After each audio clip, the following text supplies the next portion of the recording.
Buenas tardes para la Fundación Colombo de actuar de host esta conferencia que tiene para mí un significado muy importante por los vínculos que hay con la villa de Honda y toda la historia de los ferrocarriles. Así que para nosotros es un placer tenerlos a bordo. Bienvenidos y por favor el auditorio es de ustedes. Sigan por favor. Gracias, señor Carlos. De verdad para nosotros es muy importante estar contando con este espacio facilitado por la Fundación Colombo Alemana. Desde la Fundación Puerto Colombia abrimos estos canales de comunicación para conectarnos con la historia. Nosotros estamos en este evento denominado el Tren de la Memoria en su edición número... ¿Tienes cámara prendida? No.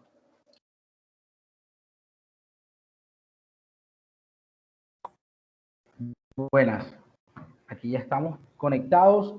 Elkin, quería agradecer también a la Fundación Colombo Alemana por facilitarnos este espacio. De verdad estamos muy contentos de contar, digamos, con un gran aliado estratégico en Puerto Colombia como lo es la Fundación Colombo Alemana, el Colegio Alemán, y bueno, a uno de sus directivos como lo es el señor Carlos Lindemeyer, y a ti también, Elkin, por facilitarnos toda la agenda cultural de la Fundación y estar conectados también en articulación con lo que venimos haciendo desde Puerto Colombia. Antes de iniciar, queremos comentarles que esta es la primera sesión del Tren de la Memoria, un evento denominado para conectarnos con la historia, para viajar al pasado, haciendo diferentes estaciones alrededor de la historia que tenga que ver con el municipio de Puerto Colombia, pero en esta ocasión quisimos ir más allá de lo que pasó después de que el tren salía del municipio de Puerto Colombia y salía del departamento del Atlántico y se adentraba por el río Magdalena hasta el centro del país.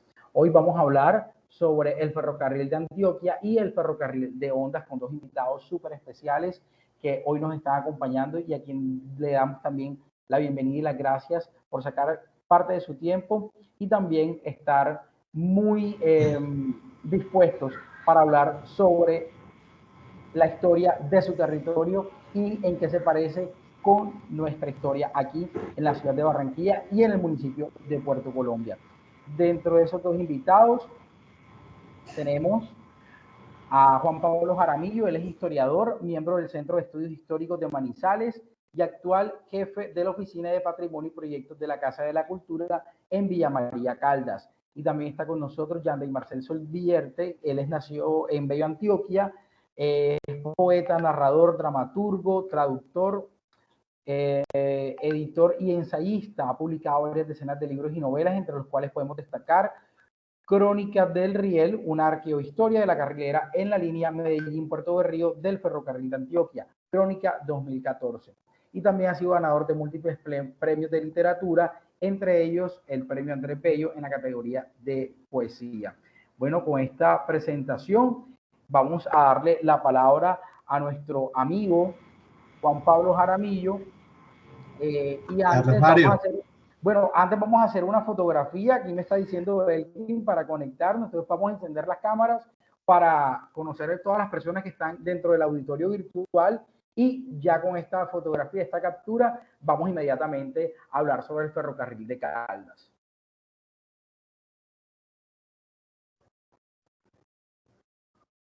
Pero les invitamos a los que puedan, deseen y estén de acuerdo para abrir las cámaras y hacer la fotografía.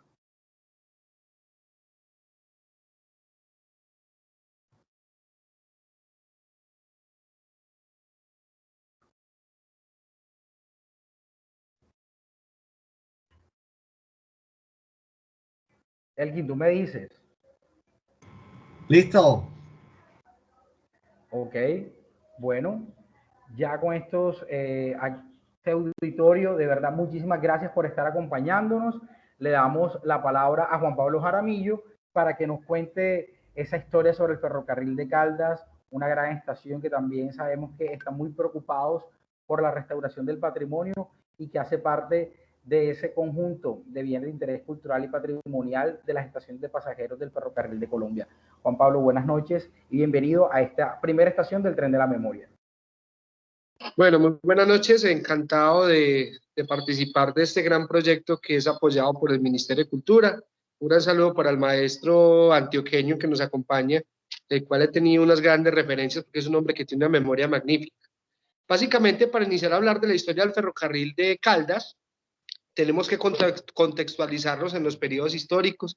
Recordemos que el departamento de Caldas nace en 1905 bajo la presidencia del general Rafael Reyes Prieto, quien precisamente crea este territorio político-administrativo luego de las sucesivas contiendas civiles que afectaban al país en el siglo XIX, incluso a principios del siglo XX, específicamente lo que tiene que ver la Guerra de los Mil Días. Lo que es el territorio que compone el ferrocarril de Caldas, o lo que compondría el ferrocarril de Caldas, en lo que son los departamentos de Risaralda y el departamento de Caldas, fueron o pertenecían, específicamente Manizales, al Estado Soberano de Antioquia, y lo que es Villa María, lo que es Santa Rosa, Chinchiná, Pereira, y parte de lo que es hoy la Virginia, y donde estaba Puerto Caldas, que es donde inicia el ferrocarril de Caldas, cerca a Cartago, pertenecieron al Estado Soberano del Cauca hasta 1886, cuando bajo la constitución de Rafael Núñez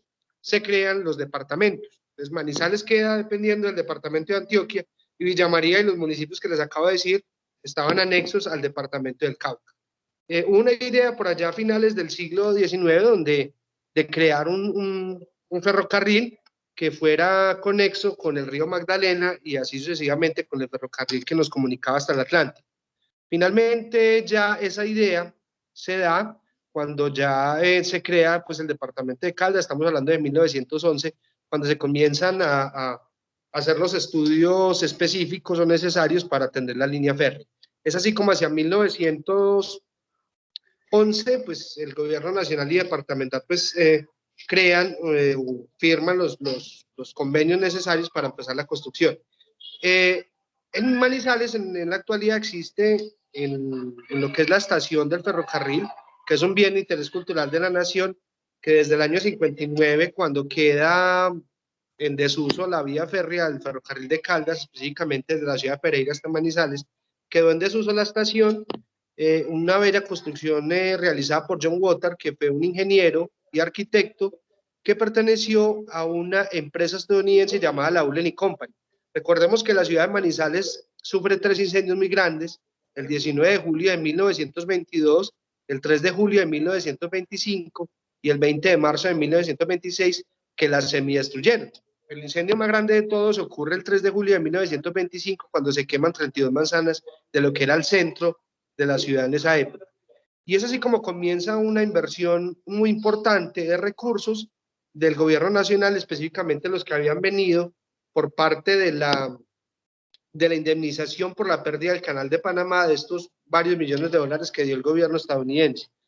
Hay un punto histórico bien interesante, y es que el general Pedro Ospina Vázquez, que fue presidente de Colombia entre 1922 a 1926, inicia su campaña política precisamente en la ciudad de Manizales, y es así como nace también el periódico La Patria, que es el periódico más tradicional que tiene Manizales y hoy el departamento de Caldas.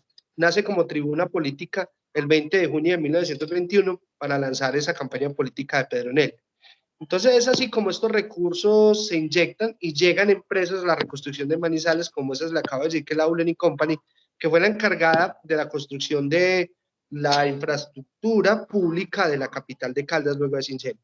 Pero volviendo a la historia del ferrocarril, el tren desde Puerto Caldas toma algún tiempo, empieza alrededor de 1914 su construcción, y finalmente llegaría el 15 de septiembre de 1927 a la estación de Manizales. Desgraciadamente, y no quiero entrar de pronto en dilemas con la ciudad de Pereira, no sé si ustedes de pronto allá en la costa saben que Pereira y Manizales, a pesar de que somos dos ciudades hermanas, que nos concita la colonización antioqueña, a pesar de que la una pertenecía a Antioquia y la otra al estado del Cauca, pues somos hermanos, hablando desde la tradición y desde la colonización antioqueña, hubo una especie de rifirrafes, los cuales comenzaron precisamente con el incendio del 1925, del 3 de julio, porque Manizales se quema y en Pereira mandan un telegrama al presidente de la República que les decía que era Pedro Ernesto Ospina, donde le dice que como Manizales no existía, entonces Pereira se ofrecía a ser la capital de Cali. Y eso devino que Manizales pues se reconstruyó y siguió siendo la capital del departamento hasta la separación de Quindío en 1966 y Risaralda en 1967 del viejo Caldas, pero yéndonos un poquito más atrás en la historia, en 1959, los pereiranos deciden cortar las líneas férreas y así el ferrocarril de Caldas ya no podía llegar desde Pereira hasta la ciudad de Manizales. También hay algo muy conexo a la historia del ferrocarril de Caldas y es como si la estación terminara en la ciudad de Manizales, porque pues Manizales es una ciudad terminal, valga la redundancia, nos comunicaba con el río Magdalena en el antiguo cable aéreo de Manizales, Manizales Mariquita, que se empezó a construir en 1914 y se inauguraría en 1922. Este sistema de comunicación era conexo al ferrocarril de Caldas y permitió que toda la producción cafetera saliera hacia el Atlántico por ese lado y la otra pues salía desde esta zona por el ferrocarril hacia el puerto de Buenaventura.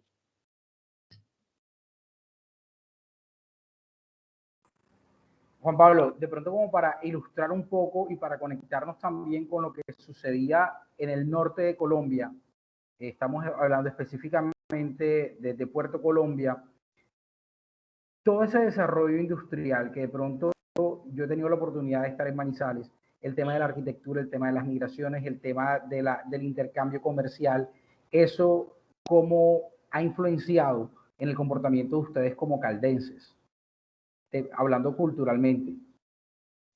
Bueno, Manizales tiene una fuerte migración y aprovechando que pues, tenemos la Fundación Colombo-Alemana, hay un caso bien especial y es del arquitecto Guillermo Leder, que es el papá del pues, el célebre narcotraficante Carlos Leder. Guillermo Leder llega a Manizales en 1925 precisamente a trabajar con la Ulen y Company, que como les decía ahora fue la encargada de la reconstrucción o construcción, llamémosla así mejor, de los nuevos edificios públicos, entre ellos la estación del ferrocarril de Manizales.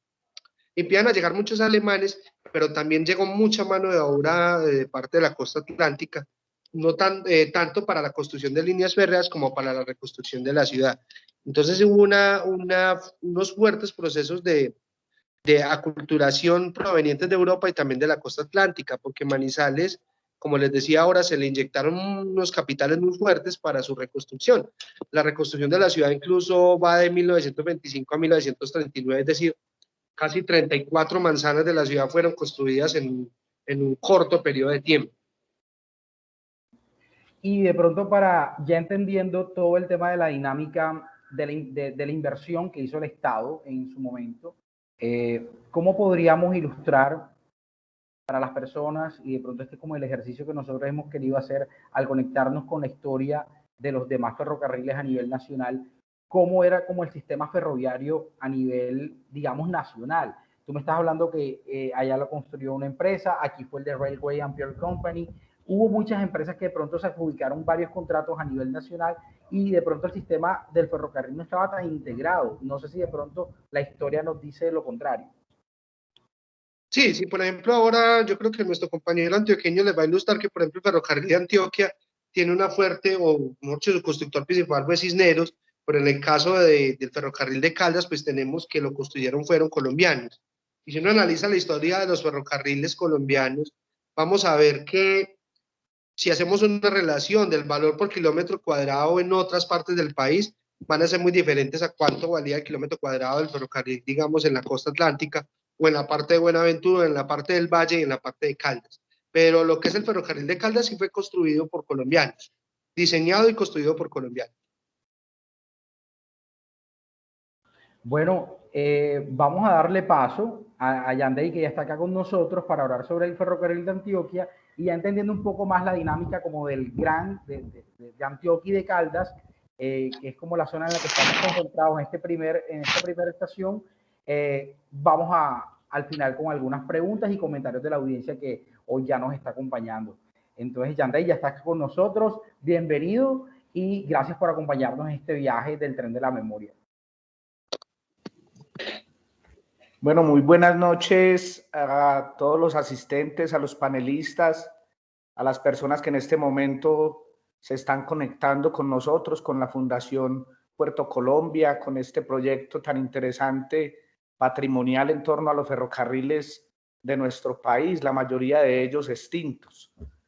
Bueno, con respecto al ferrocarril de Antioquia, digamos que también hay muchos mitos que se han ido forjando con ese cuento de la raza pujante, con ese cuento también regionalista, contra el cual, digamos, yo discuto plenamente, porque si bien, como planteabas ahorita en la pregunta que le hiciste a Juan Pablo, los ferrocarriles, se habla de ferrocarriles nacionales, la mayoría de ellos se hicieron para las mismas provincias, ¿cierto? Para las mismas regiones. No había como una visión general de unos ferrocarriles nacionales, salvo durante el gobierno del general Rafael Reyes, el quinquenio Reyes, quien fue uno de los que más le insufló presupuesto y energía a todo lo que fue el asunto de los ferrocarriles en Colombia, e indudablemente, como lo planteaba Juan Pablo, durante el gobierno de Pedronel Ospina.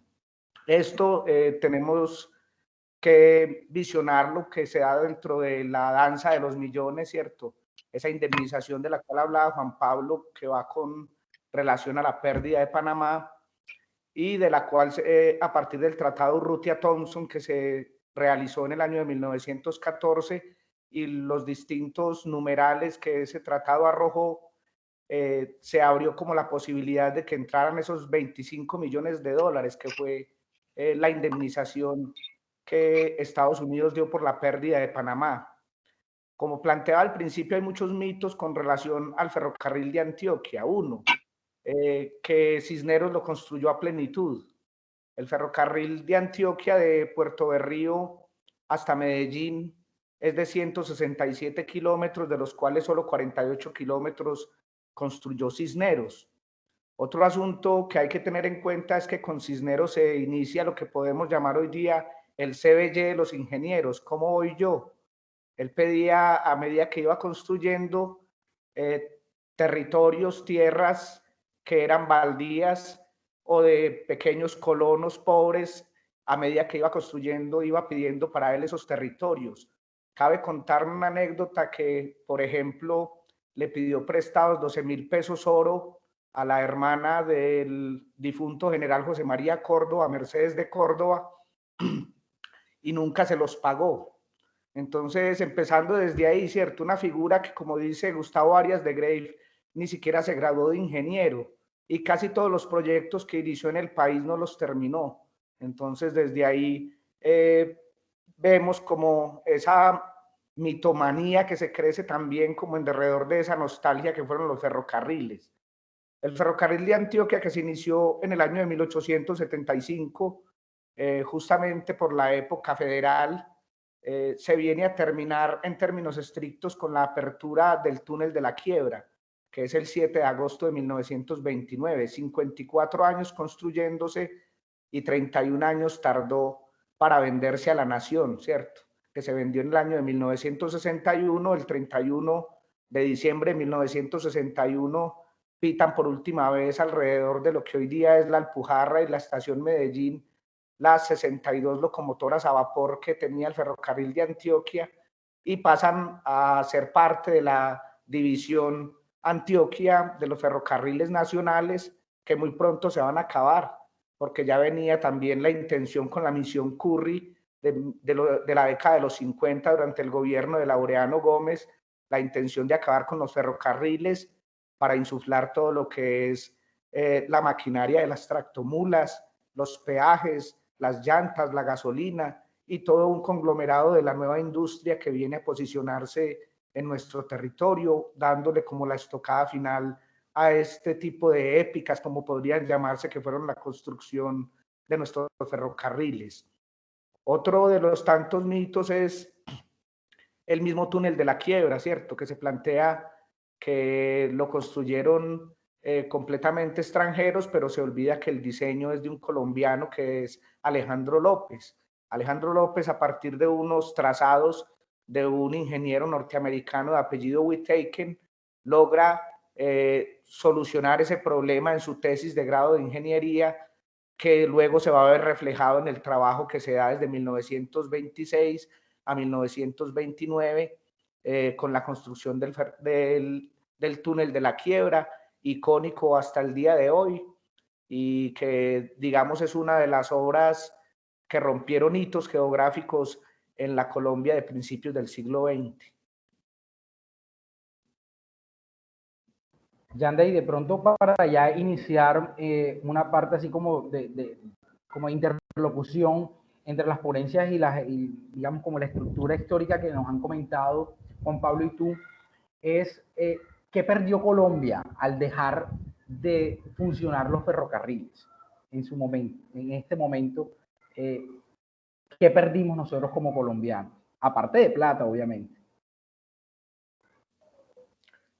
Bueno, yo pienso que también habría que mirar al principio en la construcción de los ferrocarriles qué perdió en términos ambientales, que de esos poco se habla, ¿cierto? Recordemos que también es como una segunda oleada de la revolución industrial en las cuales empresas como Carnegie, empresas como la General, entre otras, la Alco norteamericana, empiezan a posicionarse en distintos lugares del tercer mundo y a partir de los ferrocarriles también a imponer una dinámica de progreso.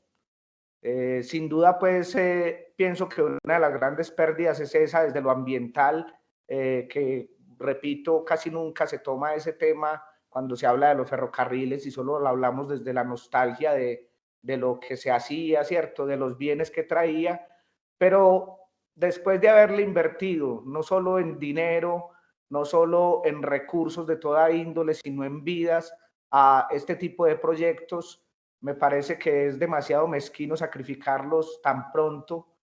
Repito, en el caso de Antioquia, 54 años para construirlo, 31 para venderlo a la nación, casi otros 50 para acabarse plenamente.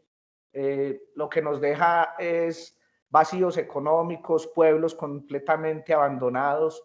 Yo hice el recorrido de Medellín hasta Puerto Berrío a pie y en esa zona se espera más el advenimiento de la locomotora, de los ferrocarriles, que el del mismo Jesucristo, ¿cierto? Son pueblos que quedaron al margen de lo que hoy día llamamos el progreso, porque las carreteras principales, con sus peajes y trancones, pasan un poco lejos de los cascos urbanos y se han venido deteriorando cuando fueron pueblos que en su momento tuvieron un gran auge. El caso de Caracolí, en toda la zona del Magdalena Medio, de la serranía de San Lucas.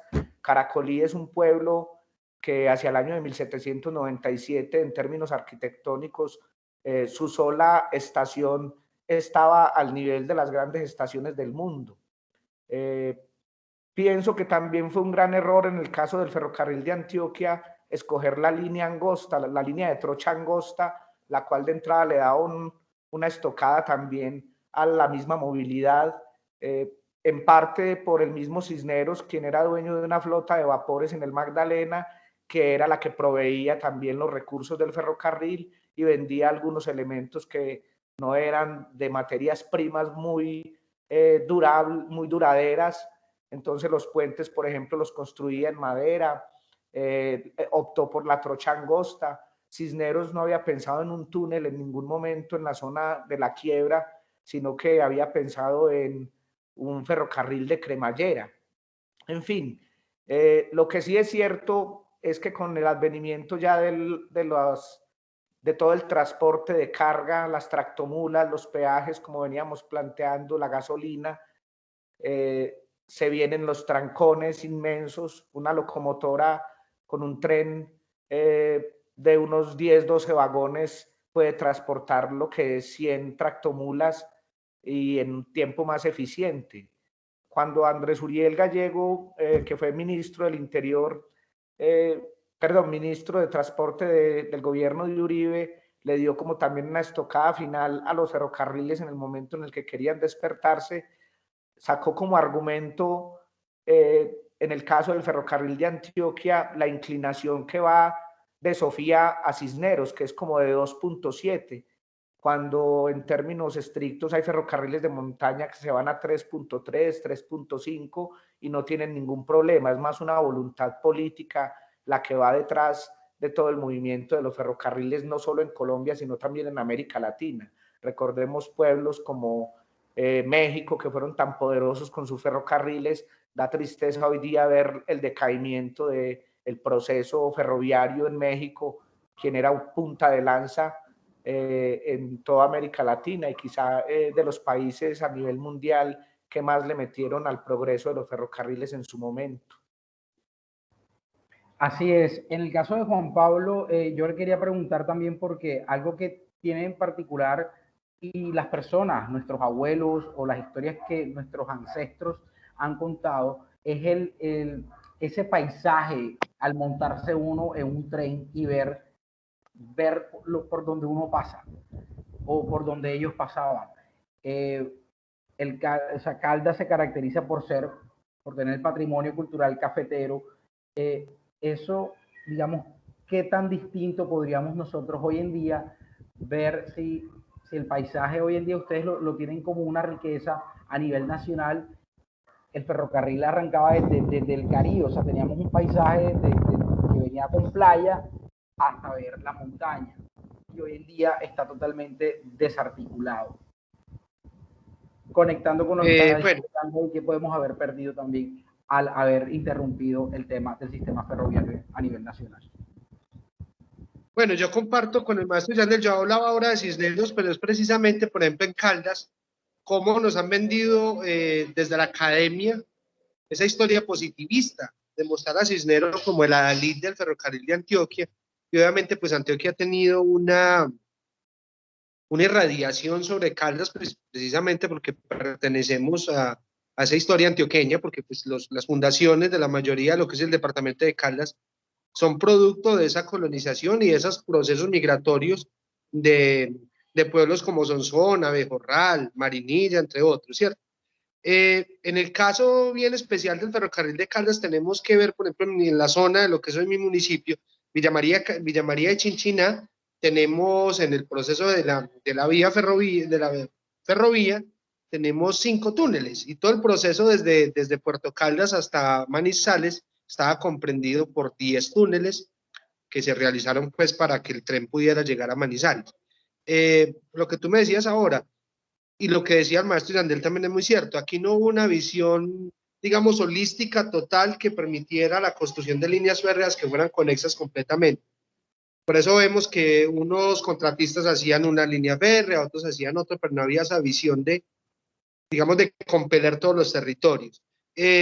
Lo que es Caldas y Risaralda y Quindío y Norte del Valle del Cauca, pues hacemos parte de la Declaratoria del Paisaje Cultural Cafetero. El tren, básicamente, o el ferrocarril, cuando se construyó en lo que es la zona de Caldas, pues se dio precisamente para sacar parte del café. Recordemos que este departamento específicamente pues fue dependiente del monocultivo y vemos que en los años 70, cuando llega la roya, el café empieza a perder, llamémoslo así, ese poder que tenía sobre la economía regional e incluso nacional, y vemos también cómo se empieza a perder también esa importancia de los ferrocarriles. Lo que decía el maestro Yandel ahora, empiezan a llegar los camiones, empiezan a llegar otro tipo de elementos del transporte que fueron desplazando el ferrocarril, así como el ferrocarril en su momento empezó a desplazar la arriería. Recordemos que para mí personalmente, el primer ferrocarril que tuvo todo este territorio fue los procesos de arriería, de todas estas personas que a través de sus muladas y sus huellas permitieron el transporte de mercancías, desde la parte de Honda y Mariquita, de todos los elementos que venían por vapor desde el río Magdalena, desde la costa atlántica y de Europa, y llegaban hasta Manizales y los municipios que estaban dentro de la zona interior del departamento de Caldas. De acuerdo. Yo quisiera en estos momentos, de pronto, algunas personas de las que están conectadas quisieran hacerle una pregunta a Juan Pablo o a Yandel sobre el tema de la historia. Igual esto es un conversatorio, estamos aquí hablando de manera informal, no hay una ponencia oficial, solamente estamos viajando en el tiempo a través del tren de la memoria. Entonces, yo no sé, aquí está Antonio Hernán Lora, quiere hacer una pregunta, te damos la palabra, Antonio, adelante. Ok, muchas gracias, muy buenas noches. Importantísimo, porque en mucho tiempo uno no ha escuchado nada o se sabe muy poco de la industria ferroviaria, el transporte ferroviario en nuestro país. Y pues la verdad es que las nuevas generaciones nunca van a entender pues, la necesidad de que se vuelva a reformar o que haya una empresa, ojalá no estatal, que sea capaz de volverla a poner en servicio. Pero mi pregunta va para nuestros panelistas con su gran sabiduría. Yo siempre he tenido esta pregunta, ¿era rentable el ferrocarril? Digamos, esa es una pregunta número uno. ¿Y de qué fabricación eran esas máquinas de vapor? ¿Cómo llegaron a Colombia? ¿Por dónde las trajeron si eso pesaba mucho y no había camiones ni nada de eso? ¿Cómo fue esa historia de héroes? Me parece a mí. Muchas gracias.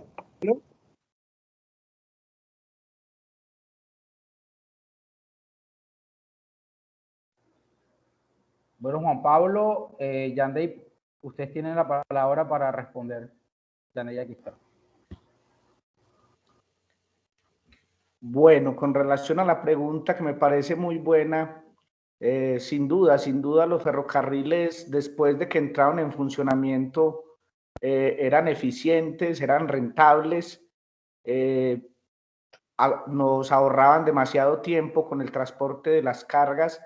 La pregunta segunda que deviene de la primera es por dónde entró todo ese material, ¿cierto? Sin duda, los que nos reciben hoy como anfitriones podrán dar esa gran respuesta a los grandes puertos del Atlántico, Puerto Colombia, por Barranquilla, ¿cierto? Empezaron a traer todos esos materiales. La primera locomotora que ingresó al ferrocarril de Antioquia fue una Porter 040 de fabricación inglesa.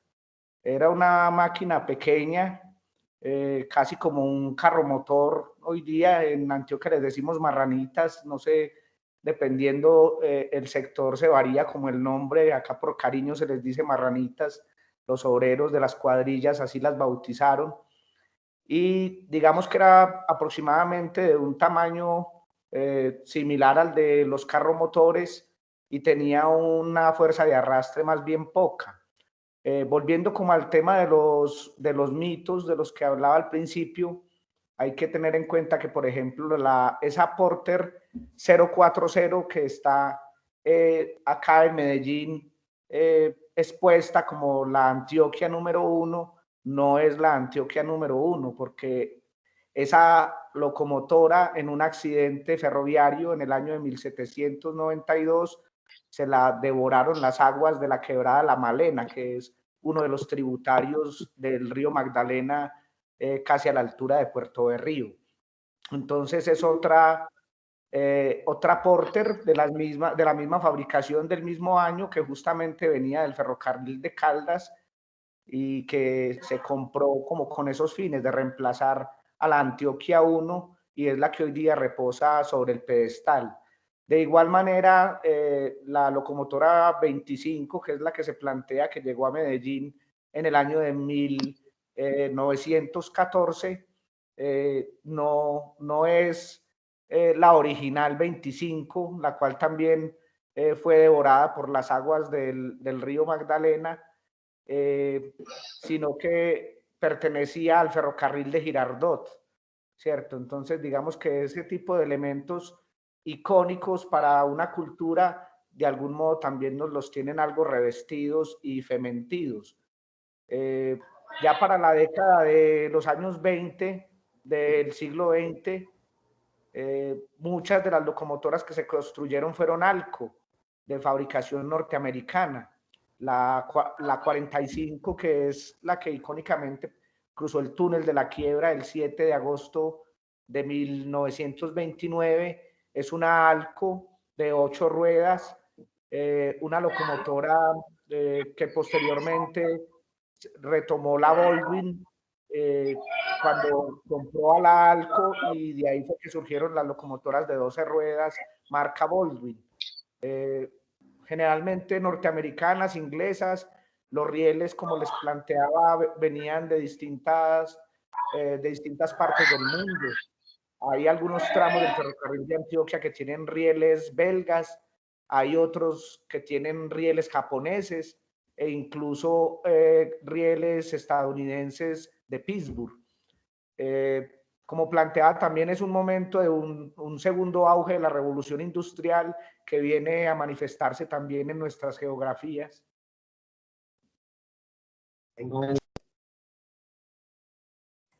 No sé si Juan Pablo quiere dar alguna última apreciación sobre las preguntas que nos hizo Antonio. No, pues complementar lo que dice el maestro Yandel, en Manizales pasa algo bien similar. También una Porter, que fue la primer locomotora que llegó a Manizales el 15 de septiembre de 1927, que cariñosamente la llamaba la Pichinga. La Pichinga acá en nuestro argot, hablamos de Pichinga o Pichirringuitica, por decir algo muy pequeño. Era un cabezote muy pequeño que llevaba el nombre no de Pichinga, sino de Zapata. Zapata, como les dije ahora, pues fue el ingeniero que desarrolló pues los estudios para la construcción del ferrocarril de Caldas hasta Manizales, pero la gente cariñosamente le tenía el nombre de la Pichinga por su tamaño reducido. Este cabezote de la locomotora ha tenido 4 movimientos dentro de la ciudad como un elemento, digamos, museográfico. Estuvo en el Parque La Pichinga, pues debido a su nombre pues que el común, que la sociedad le tenía en los años 40 y 50, cuando se colocó como hito histórico en ese lugar, y luego fue trasladado al sector de lo que es hoy la Universidad Autónoma de Manizales, que a Dios gracias, mirándolo desde el patrimonio, se le dio un comodato a esta universidad para que esta estación del tren fungiera como una de las sedes de esta universidad y no cayera en desuso, como ha ocurrido desgraciadamente con muchas estaciones del ferrocarril a lo largo de nuestro país. Es triste ver, por ejemplo, el caso de Villa María, que la estación que había, que era, llamémoslo así, preterminal antes de llegar a la estación del tren en Manizales, quedó en manos de personas particulares que la convirtieron primero en una discoteca y luego en una empresa donde se trabaja pues lo que es la recolección de desechos. No sé si alguna otra persona que está dentro del panel virtual quiere hacer alguna otra pregunta o de pronto contextualizar lo que hemos hablado. Bueno, de pronto como para, digamos, contextualizar los apuntes también dentro del conocimiento que hemos tenido acá desde la Fundación Puerto Colombia. Sí, no, quería comentarte que, bueno, el tema de la llegada del tren, que es una de las cosas que ellos estaban diciendo, obviamente todo, obviamente ingresó por Puerto Colombia, y habían como unos canales de comunicación. Obviamente Río Magdalena fue una gran vía fluvial para poder transportar todo hasta el centro del país. Antonio tiene la palabra también. Discúlpeme que hable nuevamente, porque es que esto es una oportunidad maravillosa de poder saber todas estas cosas. Y a mí siempre me ha saltado otra cosa, y es, ¿cuál era el ancho de trocha realmente de los ferrocarriles? ¿Y qué tan cierto es que cuando construyeron el de la quiebra, el lado de la quiebra hacia Medellín tenía un ancho de trocha distinto? ¿Qué tan cierto puede ser eso?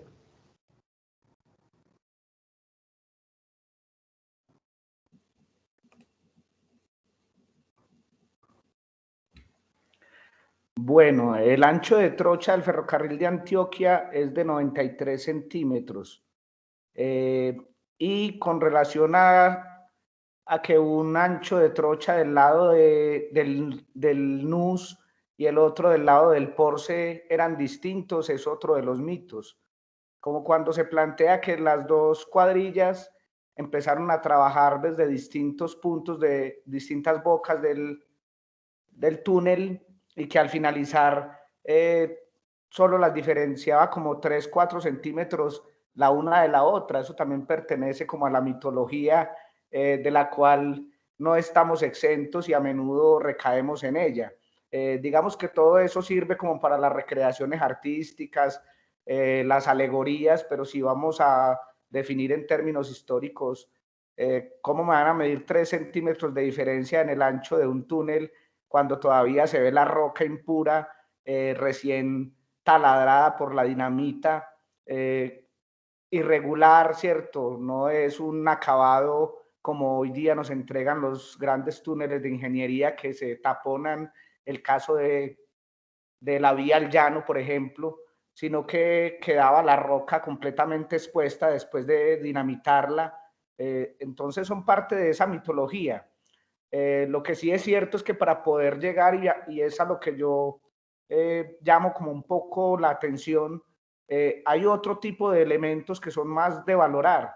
Para poder construir el túnel de la quiebra, que tuvo tantos trazados, como les dije, desde cremallera en zigzag hasta concebir alrededor de 7 proyectos de túnel, hubo que construir primero un gran malacate que bordeara la cuesta de la montaña de la quiebra de Santo Domingo, construir una de las primeras represas que tuvo el país en el año de 1926, para poder de ahí extraer la energía de la microcentral de energía del Limón y poder perforar el túnel en dirección Nus-Porce, que fue como se inició la explotación de esa montaña. Esa sola construcción de ese malacate, de esa represa, nos demostraba de algún modo la autosuficiencia, o lo que hoy día se llama autosostenible, que era una empresa como el Ferrocarril de Antioquia.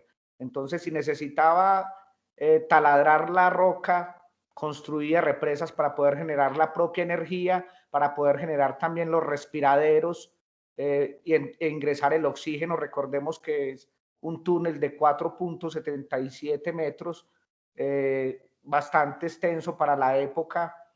Entonces hay que tener en cuenta como esos elementos que en mi concepto son mucho más valiosos dentro de lo que implicó el trabajo de las peonadas, el trabajo de los siempre olvidados que la historia oficial no nos muestra, ¿cierto? Las cuadrillas de obreros que venían de distintas partes del país e incluso de distintas partes del mundo. Recordemos que los ferrocarriles en Colombia se iniciaron con el ferrocarril transísmico en Panamá, ¿cierto? Que se construyó de Colón a Ciudad de Panamá y que en parte es una de las primeras intromisiones que permite que Estados Unidos vaya tomando posesión sobre esa margen de lo que era uno de nuestros departamentos, una de las provincias, pues, o estado soberano en el tiempo de la federación, y en términos estrictos le permite también, con el tratado de 1846, que se llamó Tratado de Paz, Amistad, Navegación y Comercio entre el gobierno de Colombia y el gobierno de Estados Unidos, que los Estados Unidos se fueran apoderando de esa zona, primero con el ferrocarril, posteriormente con el canal. Ok. ¿Alguna otra persona quiere hacer una apreciación? Juan Pablo, yo no sé si vas a decir algo antes de la intervención de Antonio. Juan Pablo. Argelia Olivo también quiere hacer una pregunta. Argelia, adelante.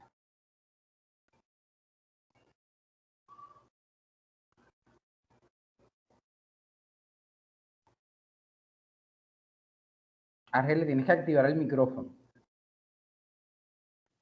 Le decía que vivo cerca de Soplaviento Bolívar, donde mi madre me contaba que existió una estación del tren y que eso trajo mucho progreso a ese municipio, la que llegaba a Calamar.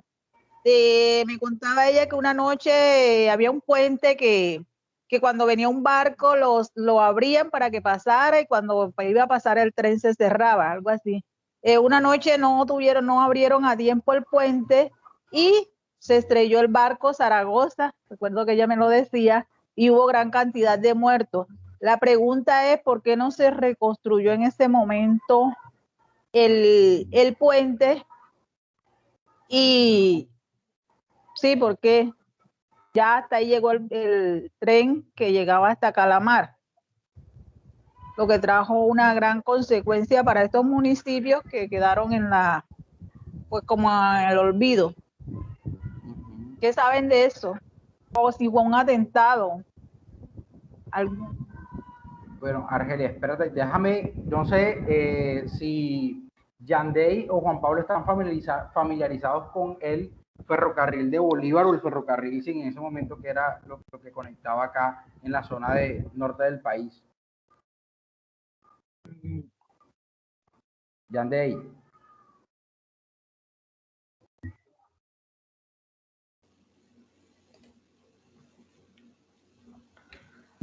A ver, Carlos, no tengo como datos con respecto a la pregunta que nos hace la señora Oliva, pero sin duda no solo es como el accidente al cual se refiere que haya sido como parte del final, sino que pudo haber sido en su momento una de las grandes disculpas de las decisiones políticas, ¿cierto? No volver a reparar, como cuando hubo en la conexión de otra parte que no hemos hablado del ferrocarril de Antioquia, como es la línea de Amagá, ¿cierto? El ferrocarril de Amagá se empezó a construir a finales del siglo XIX y hasta 1920, la época de la década del 20, era un ferrocarril también privado, completamente privado para las carboneras de esa zona de Amagá, de Fredonia, de Venecia y de las márgenes del río Cauca hacia el suroeste antioqueño. Vemos que se conectaba con el ferrocarril también de Caldas, en su momento con el ferrocarril del Pacífico, antes de la fundación de Caldas, como bien lo planteaba Juan Pablo en el año de 1905, y ya en los estertores de los ferrocarriles vemos el accidente, el deslizamiento, perdón, que hubo en la zona de La Felisa, que nunca más se volvió como a intervenir esa estructura y prácticamente dejó que se perdiera. Eso fue a mediados de los 80, si no estoy mal, y son prácticas también políticas que aprovechan los desastres naturales para decir vale mucho invertir en eso, olvidando, reitero, todo lo que se invirtió no solo en términos económicos, sino también de vidas humanas, del medio ambiente, ¿cierto?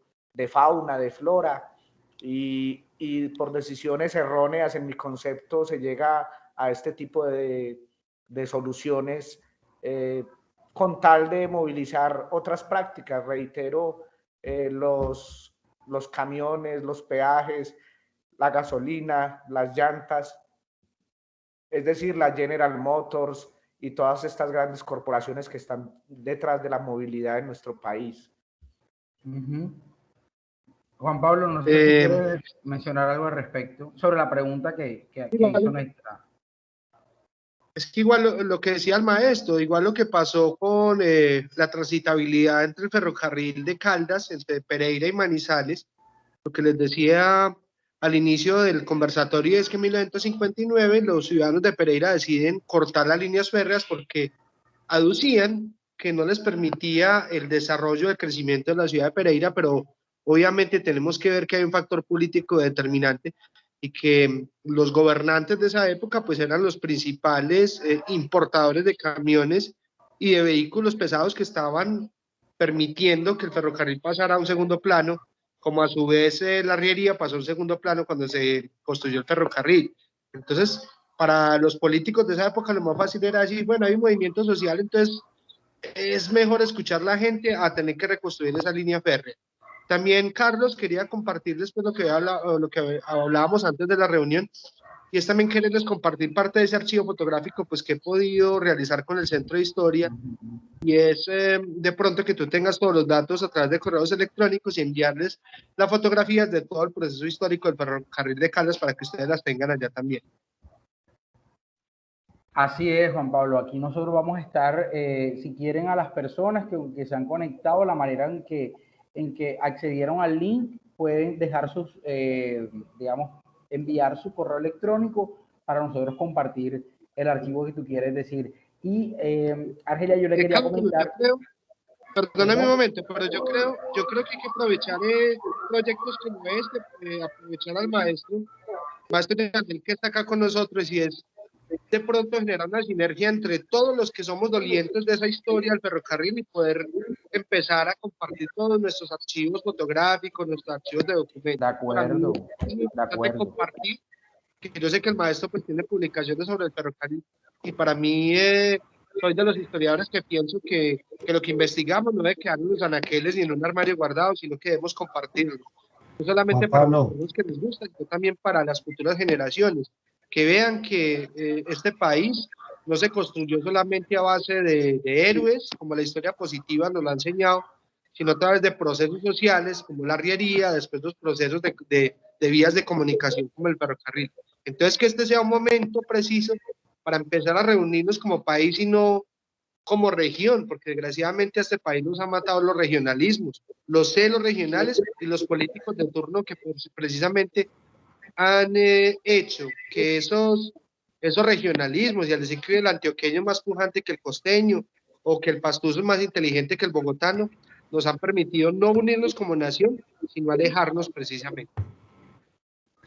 Juan Pablo, desde la Fundación Colombo Alemana de Barranquilla, pues también estamos trabajando de la mano con la Fundación Puerto Colombia. A través de Carlos Mario, tú nos puedes compartir en un WeTransfer unas 20 fotografías, de pronto algunas seleccionadas, y si Girland tienes otras. Y nosotros, esta sesión está siendo grabada y va a ser publicada en nuestra página web, y podemos colocar un reel de imágenes para que queden expuestas para las personas que quieran posteriormente visitar la charla que está siendo grabada, y también las imágenes de apoyo que tú nos vas a compartir a través de Carlos Mario. Entonces ponemos a disposición nuestra plataforma, nuestra página web, donde seguramente será una herramienta para sincronizar a más personas en toda esta iniciativa, los aportes que ha sido el ferrocarril en las diferentes zonas del país. Gracias a ambos. Muchas gracias a ustedes. No, yo les cedo, son alrededor de 230 fotografías que les voy a ceder a ustedes. Esa compilación de la historia del ferrocarril de Cali. Nada más. Maravilloso, maravilloso. Yo voy en pie con esa apuesta. Vamos a compartir parte de los materiales que tenemos, fotografía, de los PDFs, de los libros que se han realizado. Y como plantea Juan Pablo, me parece, además de maravilloso, inquietante que nos pellizquemos un poco, como decimos coloquialmente, y empecemos a trabajar en pro de una memoria activa, ¿cierto? Una memoria que genere procesos también de divulgación y procesos también en torno o sea, no solo el ferrocarril debe ser un motivo, como planteamos, de unirnos también como país, en este sentido de los temas que nos gustan. Ofrezco también el material que poseo, lo comparto por medio de Carlos al correo pues, de la fundación, y de esa manera podemos estar enriqueciendo el material para que todos podamos disponer de él. Sí, podríamos abrir un drive en el que colocamos Ferrocarril de Antioquia, Ferrocarril de Caldas, Ferrocarril de Bolívar, Ferrocarril de Mañana, Estación de Honda, Puerto Salgar, y ahí vamos armando un gran archivo nacional de toda la información que tenemos con las imágenes bueno, esta temática sería el tema de los ferrocarriles, y más adelante podríamos encontrar otro tipo de memorias para ir subiendo a ese gran archivo y esta gran, digamos, conexión que estamos emprendiendo hoy a nivel nacional. A Argelia le quiero compartir 2 artículos que yo hace rato había escuchado sobre el tema del ferrocarril, porque nosotros estamos en Puerto Colombia y aquí la estación se llama Estación Ferrocarril de Bolívar, porque era un territorio que pertenecía antes al departamento del Bolívar. Ahí hay un link que dice revistacontestarte.com, el ferrocarril de Cartagena a Calamar, que cuenta más o menos cómo era la dinámica, y hay otro artículo que dice el tren de Cartagena a Calamar, que es sobre la historia. Entonces estos 2 datos te pueden dar a ti una respuesta sobre lo que estabas consultándonos ahorita, sobre lo que sucedió, sobre la inexistencia o haber acabado con el ferrocarril de esta zona del país. Para finalizar y enmarcados en el mes del patrimonio, no sé si antes alguna persona tiene alguna otra pregunta o algún comentario para ya ir cerrando esta primera sesión. Yo quisiera, perdón, nuevamente, estoy aquí en Envigado, aquí en Antioquia. Digamos, como todos tenemos un mediano conocimiento de esto, pero yo recuerdo en mi juventud cuando se podía viajar en el Expreso del Sol, que salía de la estación de La Sabana en Bogotá y llegaba a Santa Marta. también tuve la maravillosa oportunidad y espectacular de viajar en el autoferro entre Puerto Berrío y Barranca Bermeja, que era como el express. Y también sufrir todo lo que se vivía cuando uno venía en el Expreso del Sol, entrando hacia Bogotá, subiendo el Alto de la Tribuna y eso, lo difícil que era para el tren poder arrastrarse a una velocidad mínima. Afortunadamente no habían guerrilleros en esa época, porque ahí los hubieran asaltado, y el frío que se sentía, pero nunca más, no ha habido ningún sistema de transporte que lo lleve a uno a una inmersión dentro de la naturaleza, como las maravillosas vías de los trenes. Sí, eso era algo verdaderamente espectacular que nuestros jóvenes, nuestros hijos y nuestros nietos no van a tener la oportunidad de poder ver. Cuando era joven tenía esa gran oportunidad cuando el tren andaba 2 kilómetros para adelante y se devolvía otro kilómetro mientras pasaba otro. No era nada sistematizado ni nada de eso. El tren de noche se quedaba sin energía, los sanitarios empezaban a oler mal, ya no vendían comida, en fin, eso no estoy diciendo que eso fuera malo ni nada de eso. Era algo verdaderamente espectacular que, si bien no se parece a los sistemas de transporte aéreo de hoy, muy bonitos y todo eso, pero era algo que se vivía con mucha alegría en la época de los años 60, 70, y cuando empezó la decadencia. Desafortunadamente, cuando los empezaron a dejar botados allá en la estación de Paca, todos esos trenes tan bonitos, y nadie hablaba por ellos, y bueno, se nos acabó el tren y no pasó nada. Gracias. Bueno, Carlos, con respecto a lo que dice aquí el compañero, en la zona que es Villa María y Manizales se grabó en los años 60 una película que se llamaba Los Aventureros de Hollywood. Uno de los actores principales, o dos actores principales, eran Charles Aznavour y Ernest Borgnine, que muchos de los que ya tenemos entre 30 y 40 años recordamos que era el Dominique de Lobo del Aire, ¿no? Y en esa película se ve la llegada del tren a la estación del ferrocarril de Manizales, donde está la Universidad Autónoma de la ciudad, y puede uno viajar en el tiempo y ver, Dios mío, qué sentía la gente al montar en un tren. Por ejemplo, en el caso de Villa María hay un sector que se llama Río Claro, es por donde pasaba el tren, y uno ve las fotografías antiguas, ver esas parejas enamoradas que hacían el viaje desde la zona rural de Villa María hasta llegar a Manizales y darse ese paseo, como también los novios que vivían en las fincas se subían al tren y le llevaban la remesa a sus suegros, por ejemplo, en la ciudad de Manizales. Es como el tren no solamente marcó un hito económico, sino también sociocultural, como muchos de nuestros ancestros se enamoraron por esas vías del tren y pudieron generar esos vínculos familiares y con el territorio. Es decir, para mí es supremamente importante y me llena de mucha emoción compartir estos espacios de evocación de la historia, pero también de repensarnos como sociedad. ¿Por qué dejamos perder un sistema tan importante de comunicación, no solamente desde el punto de vista económico, sino también desde el punto de vista sociocultural? ¿Cómo el tren permitía esos intercambios culturales de los conglomerados humanos que antes nos separaban por el territorio y que ahora estamos unidos por la globalización? Entonces, como les digo, les voy a compartir. Ahora yo me imagino que Carlos nos dará pues como un link para donde compartir las fotografías, y también les voy a anexar parte de ese extracto de esa película de Hollywood de los años 60. Se llamaba Los Aventureros.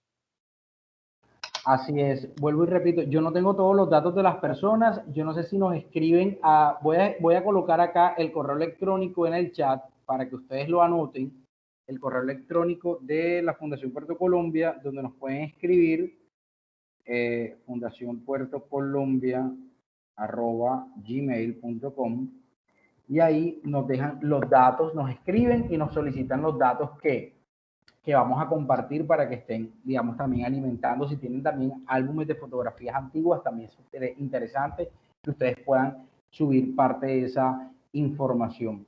Yandel, ¿ibas a comentar algo?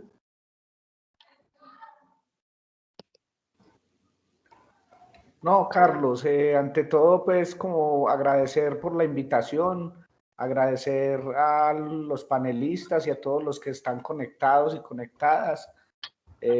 Muy contento con compartir este tipo de experiencias, este tipo de cercanías, que si bien la geografía a veces nos aleja y esos regionalismos encontramos también puntos de vista en común que son los que nos ayudan a construir. Eso era lo que quería como aportar acá en este final. Muy bien. Antes de cerrar, yo les quería hacer una pregunta, obviamente enmarcado en el tema del patrimonio, y es lo relacionado con esos esfuerzos desde el territorio que de pronto ustedes pueden evidenciar de lo que se está cuidando hoy en día, y bueno, relacionado con el tema de hoy sobre las estaciones de trenes, sobre todo la estación, no sé, el ferrocarril de Antioquia, o qué vestigios hoy son conservados con esta temática de las líneas férreas en Colombia en el territorio en el que ustedes se encuentran. Yandey, seguimos contigo y luego finalizamos con Juan Pablo. Bueno, digamos que acá en Antioquia se hacen distintos esfuerzos y son esfuerzos aislados tristemente. El exgobernador de Antioquia, Luis Pérez Gutiérrez, llegó pues a la gobernación con el estandarte de recuperar el ferrocarril de Antioquia y en 4 años se le fue no más que en fotos y en estudios de prefactibilidad y realmente no es mucho lo que avanza. De todos modos, el modelo que quieren plantear inicialmente del tren de cercanías es un modelo agresivo, como casi todos los del neoliberalismo, que lo que pretende es descongestionar la vía del metro, en el caso de Medellín, que sabemos que las distintas líneas, sea de cables o sea del tranvía, van a desembocar en la línea A del metro. Entonces, de ahí que en las horas pico esté bien congestionado y se quiere hacer un tren de cercanías que vaya desde Caldas hasta Barbosa. Es decir, que recorra prácticamente los 10 municipios del área metropolitana del Valle de Aburrá, pero con una intencionalidad oscura y es la siguiente. Desde Caldas hasta Bello, donde quedan los antiguos ferrocarriles de los antiguos talleres del ferrocarril de Antioquia, una construcción de 117.000 metros cuadrados en la zona baja del río Aburrá, mal llamado río Medellín. Ahí ellos piensan organizar como el intercambio de góndolas que vienen cubiertas por toda la jurisdicción de Medellín y que de Bello hasta Barbosa, es decir, pueblos como Bello, Copacabana, Girardota y el mismo Barbosa se verían afectados con góndolas abiertas que van a transportar la basura. Y también con el transporte de obreros, que para el poder es lo mismo, ¿cierto? Entonces, digamos que eso es lo que se viene en términos institucionales. Ha habido una pugna de los distintos poderes por apoderarse de ese espacio, valga la redundancia, y ha habido también acciones aisladas, como te digo, de grupos de patrimonio. Hay un grupo muy importante en Facebook que no solo se reúne en Facebook, sino que hace tertulias, hace viajes patrimoniales, hace recorridos por las distintas estaciones, como se llama el grupo Ferrocarriles de Colombia, ¿cierto? Ahí hay un personaje como don Germán Vergara que lleva años de manera incondicional reconstruyendo las distintas historias, porque no podemos hablar de una historia hegemónica, sino de distintas historias que tienen que ver con lo mismo, con el ferrocarril y con el territorio. Existe también, por ejemplo, un inventario arqueológico que realizó el arqueólogo Carlos Orozco entre Botero y Cisneros, que son 5 estaciones: Botero, Porcecito, Santiago, El Limón y Cisneros. Es un inventario arqueológico bastante interesante, publicado con la Universidad, se me escapa en este momento, la San Buenaventura, Universidad San Buenaventura, y asimismo se proyecta el Museo Ferroviario en Cisneros, donde las distintas administraciones han venido como aportando un poco en querer reconstruir al menos esa parte que le corresponde a Cisneros, con la movilidad y con el turismo en este sentido patrimonial. Excelente, Yandey. En el caso de Juan Pablo, voy a ver si puedo compartir algunas imágenes que me acaba de enviar. A ver, espérate acá, vamos a ventana. No. Aquí está. No, vamos a ver si lo puedo hacer acá. A ver. Aquí está. Ahí está, ahí lo están viendo, ¿no? Juan Pablo, estas fueron las imágenes que me enviaste ahorita. No las estoy visualizando, Carlos. Ah, bueno, esto era básicamente lo que hablaba el maestro ahorita, y es cómo se construyeron los túneles del ferrocarril. En este caso son dos túneles, el Arango, de Consota, que son de la ruta ferroviaria entre Pereira y Manizales. Ahí podemos ver prácticamente cómo era la construcción de esos túneles. Vemos que era tecnología de punta. Contestando la pregunta que hacías ahora al maestro Yandel, ¿a qué le apostamos nosotros en el departamento de Caldas? La ley 85 es muy clara y es muy taxativa en lo que es las intervenciones de los bienes patrimoniales. Recordemos pues que por ley de la República, todas las estaciones del tren son bienes de interés cultural de la nación. Les ha acotado durante toda la conversación del conversatorio que la Universidad Autónoma de Manizales es la que recibió el comodato por 99 años de la antigua estación del tren en Manizales. En Chinchina, hace poco, por un proyecto que realizó este municipio con Fontur y con el Ministerio de Cultura, se pudo restaurar la estación del tren de este municipio. Igual pasó en Santa Rosa, en Pereira, en Armenia.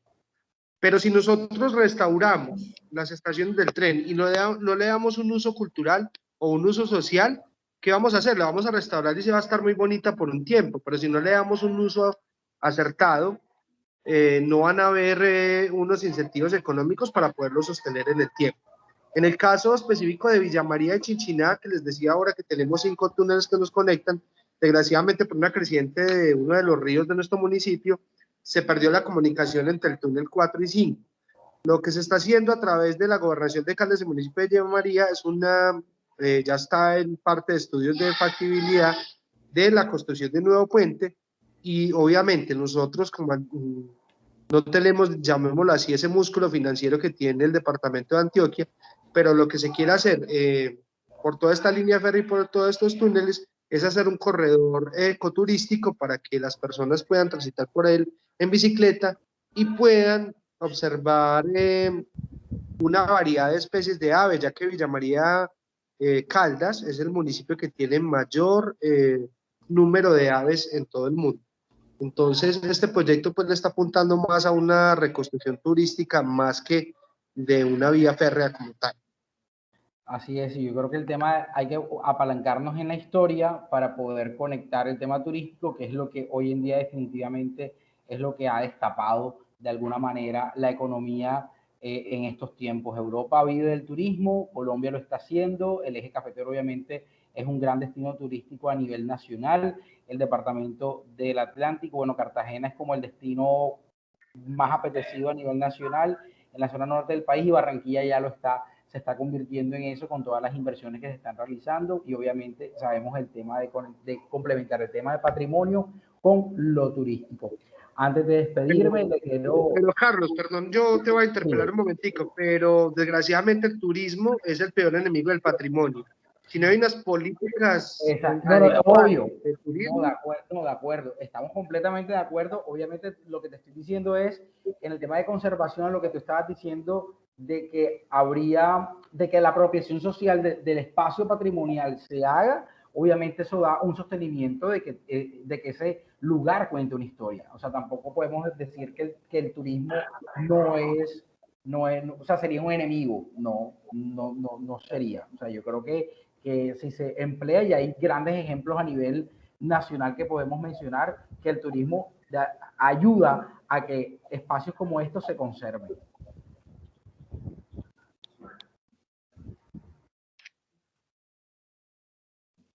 Sí, ¿quién iba a comentar algo? No sé, Yandey o